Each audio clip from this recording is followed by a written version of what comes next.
Tottenham Hotspur have won the Europa League. I repeat, Tottenham Hotspur have won the Europa League. Can't believe what I've just witnessed. I can't believe what I've just witnessed. Like, I want to say I'm surprised. I'm not, but I kind of still am, if that makes sense.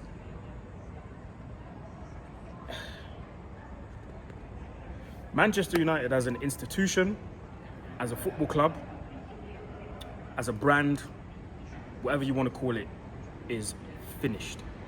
We are in the pits of hell. Any project that you had in mind, anything that you thought about in the future, oh, well, in the future we're going to do this, in the future we're going to do that, get that out of your heads, because none of it's going to come to fruition. None of what you thought could happen in the future is going to happen. It's done. It's finished. I was speaking to someone earlier, and he was like, what are you going to say in your video? I don't know. And no, I'm not going to give it the boys tried until the end, and the boys tried that. Do you hear that? Do you hear that? Those are Tottenham fans. And they're walking in my direction, so you might hear them again. I'm not going to stand here and say, and give it the boys tried their best, and no. Because I'll tell you what, we could have played for another 30 minutes. We could have gone to extra time and not scored. Because as much as these players, have dragged us to the final, in the end, we just didn't have enough quality. And I was arguing with the mandem in the group chat, and I was saying, quality matters. Quality should be the number one factor when you look at a player. They're telling me, no, players can be coached, players can be improved. You think this lot can be improved? You think this lot can be improved? These players couldn't have scored a goal if we played until tomorrow. And I'll get onto the manager in a minute.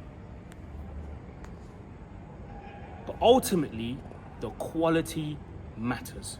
Ultimately, quality should be the number one priority when we look at players. Forget working hard, forget physicality, forget putting in a shift. We don't need all of that. We need quality. Today, I put my hands up. The only guy that kind of showed us something was Ahmad. Ahmad was the only guy that was, isolating players 1v1, trying to go past them, little bit of skill here and there. That was it. That was it. Bit of credit to Dorgu as well. Bit of credit to Xerxes and Garnacho who came on. But then again, like I said, it's the quality that matters. The quality matters. Now listen, this is probably the part that everybody's waiting for. Ruben Amorim. I'm sorry. Project's done. Ruben Amorim. My Portuguese is not the best, but I do know how to say sorry. Desculpa. Ruben Amorim, desculpa. But that project is done. That project is finished. Going into pre-season, Amorim should not be Man United's manager anymore. Because how on earth do you completely ignore the final? Sorry, how on earth do you completely ignore the Premier League? You ignored game after game after game in the Premier League. But we thought, you know what? He's ignoring it because there's the big final coming up. For what we've just watched. From the start, he got it wrong. I was a bit excited because I thought, you know what? He may have understood the assignment because he left out Ugarte, he left out Garnacho, and he rested Xerxes, which was the good decision. Because I thought, if things get sticky, we could get them on and they can do a thing. None of it happened. The lineup, wrong. This stubbornness to stick with the back three, for the love of God, even for this one game, you could have gone, you know what? We're down 1-0. Let's just go back to basics. 4-3-3. Boys, go out there and win this game. No, you want to stick to your 3-5-2. You want to stick to your 3-4-3, whatever it is. Amorim got out-coached and out-tacticked by Ange Postecoglou. And fair play to Ange Postecoglou, because right now he looks like the king of the world, because he did say he wins stuff in his second season. So right now, he doesn't even have to go and speak to the journalists. He can just go into the post-match press conference and just go, mic drop, and then leave. He can leave after 10 seconds and say, told you so. He can do that. He could do that because guess what? He won a trophy in his second season just like he said he would. I'm sorry, Amorim, the project is done, finished. Whatever players we had in mind of signing for the new season, forget it. It's done. It's over. It is over. On to the next manager. Because I did say when Amorim came in, if it doesn't work out, we sack him as well. Because guess what? I don't get attached to managers like that. Because I understand that football is a business. And at the end of the day, football is a results-based business. Yes, managers need time, etc., etc. And yes, this bunch of players is not the greatest bunch of players. But come on, man. Come on. Look at where we finished in the league. And look at what happened now in the Europa League, in the final. We got Aston Villa on Sunday. Lord have mercy. Last game of the season at home. We can get embarrassed again. And allow them guys to qualify for Champions League. How on earth do you bounce back from that? These players, they're going to be scarred for life. You think they're going to get their hopes up, their motivation up again to go again on Sunday? Hell no. Hell no. And speaking of these players, listen, bar a few of them, yeah, the new ones that came in this season, whatever, rip up all of their contracts. Sell them. Onana, sell him. Sure, the fact that we played the Europa League final 2025 with Luke Shaw in our starting lineup is mental. Luke Shaw and Harry Maguire in 2025. I don't care what they've done to bring us to this final. I don't care about the personnel. The fact that Luke Shaw, the most unfit player in our squad, started this game is a travesty. That should not happen at all. I would have preferred if you played Fredrickson in there. Oh, but Aaron, he's young. I don't care. Play him. It's a final. You play for United. The motivation will come. Don't worry. When you play for United and you play in a final, the motivation will come. You don't have to worry about that. Onana, sell. Harry Maguire, sell. Luke Shaw, sell. Who else in it? Bruno Fernandes. Mr. Fantastico, El Magnifico, whatever they want to call him. They told me that he's the one that turns up in big moments. Didn't turn up today.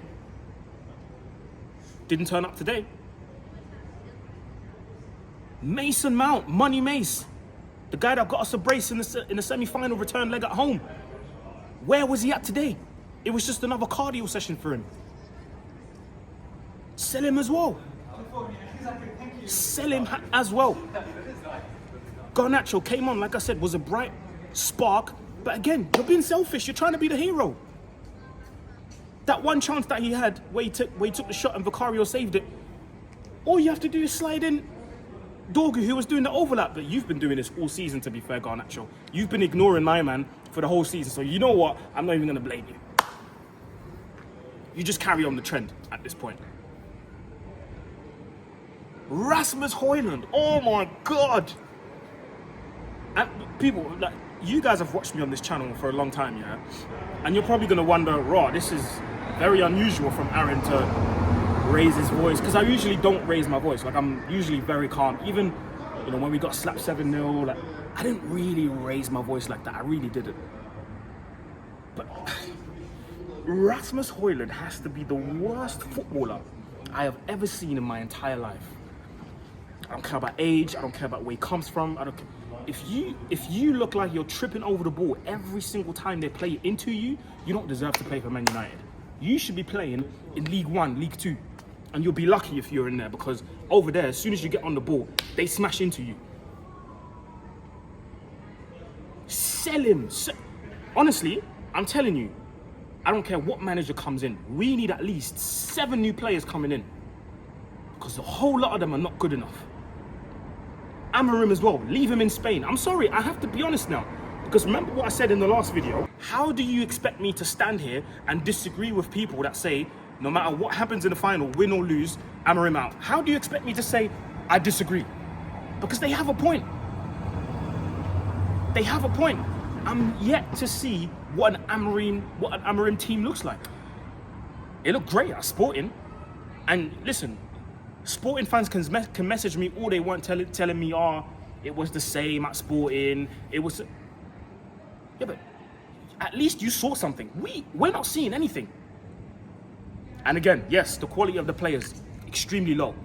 But come on, man. It's only for so long that you can deal with these kind of things. I genuinely didn't know what I was going to say coming into this vid. As a match reaction, I genuinely did not know what I was going to say. Here I am, rambling on for 10 plus minutes. Next season, no Champions League, no Europa League, no Conference League, just FA Cup, Carabao Cup and Premier League. And you know what? Maybe that's what we need to humble some of these players. Maybe some of them will leave because they want to play in Europe. And to be fair, a lot of them are getting old anyway, so get rid of them. Get some new players in. Bring in the youth. They're hungry enough. Some of the subs, well, not some. All of the subs today, wrong time. The subs should have been made at half time, Amorim. It's a fucking final. Sorry for swearing. See? I've got kids watching me as well. My nephews and nieces are going to be on to me now. It's a final. Make changes early. It took you till the 70th minute. And Ange was the one to make the first sub. Ange made a sub before you and he was leading 1-0. Bringing on Kobbie Mainoo with 2 minutes to go plus stoppage time is an absolute disrespect. I feel sorry for Kobbie. Kobbie, wherever you are, if you're ever watching this, I'm sorry for you, my bro. I'm sorry, my G. I'm sorry you have to endure this. Because guess what? The previous guy, yeah, I didn't like him, but guess what? Ten Hag wouldn't have lost this final. Ten Hag wouldn't have lost this final, I'm telling you people, over his dead body. But hey, at least there's another fan base sharing our disgust, the Arsenal fan base, because now they have to watch Tottenham Hotspur lift a trophy, a European trophy before them, and finish the season with a trophy, and they have no trophy. But how can I sit here and troll Arsenal fans when we just got pumped by Tottenham Hotspur? I know one guy who's going to be happy, and he's in Bilbao right now. Expressions. X must be buzzing right now. His match reaction is going to blow up the internet.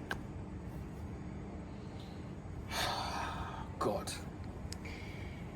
Like I said, we are in the pits of hell. In the pits of hell. Omar Barada, get on the phone, my brother. Start looking for a new manager. Start making phone calls. Inquire here and there. I don't know who you have to call. I don't care. Call Xavi, call whoever you want. Make some calls, because Amorim is going to need some replacement. I want to say thank God the season's over, but we still got Aston Villa on Sunday, so we have to endure one more game of this nonsense.